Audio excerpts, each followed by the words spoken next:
I'm reading a newspaper, and that is all about life. And we will read about alone but not lonely. I'll read to you. Research shows a taste for solitude can protect against loneliness. Mr. Ricky Law knows that living alone can trigger negative thoughts and depression. But I live alone and I'm not lonely at all. Living alone doesn't mean you can't be happy, says the 69 years old lecturer in digital marketing.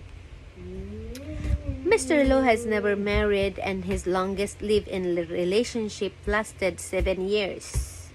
He says he did not choose to end up living alone, but since things have worked out this way, he finds ways to enjoy his solitude. Over Chinese New Year, he had an accident while playing ping pong with friends. He was warded in hospital for 2 months and now walks with mobility aids such as a walker or cane. He is a permanent resident here and his family is in Hong Kong. Rather than find live-in help during his time of need, he engaged a physiotherapist to show him how to use the kitchen at home and how to navigate obstacles while taking public transport. More older adults in Singapore are living alone like Mr. Law, which leads to concerns over them finding supports during emergencies or when they are ill.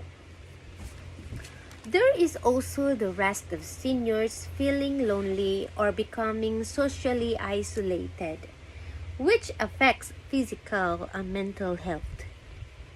At the same time, there is a difference between being alone and being lonely or socially isolated.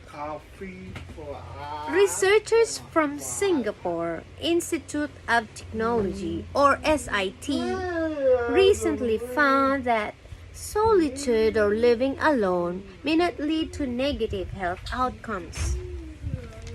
Loneliness, not solitude, is related to poorer health and emotional experiences, according to the study Aging in Solitude, Perception and Health Among Older Adults, published on the SET website in March.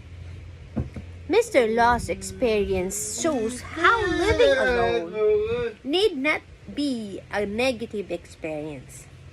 He takes pride in being self-sufficient at home, and during his 2 months in hospital, he had visitors every day. Some were his ping pong buddies, others were from the Sunshine Seniors, informal social worker he set up around 2 years ago. Now that he can get around with mobility aids, he has returned to maintaining and expanding his network by having breakfast on Thursdays in the Brass Bata area. He issues an open invitation on Facebook beforehand for anyone, especially seniors, to join him. Living alone doesn't automatically mean being lonely, he says. Sometimes it means building your own rhythm and community on your own terms. Since Mr. Law lives alone, he once went for 48 hours without talking to anyone. On realizing that, he picked up his phone to connect with friends. Negative feelings can arise when one lives alone, but even exchanging WhatsApp messages can break the cycle, he said. You need to fight negative feelings as they come because they can paralyze you. He makes it a point to leave his residence at least once a day and aims to have a small interpersonal interaction. It could be buying food or nodding to neighbors on a walk. Living alone doesn't mean I don't interact with the outside world.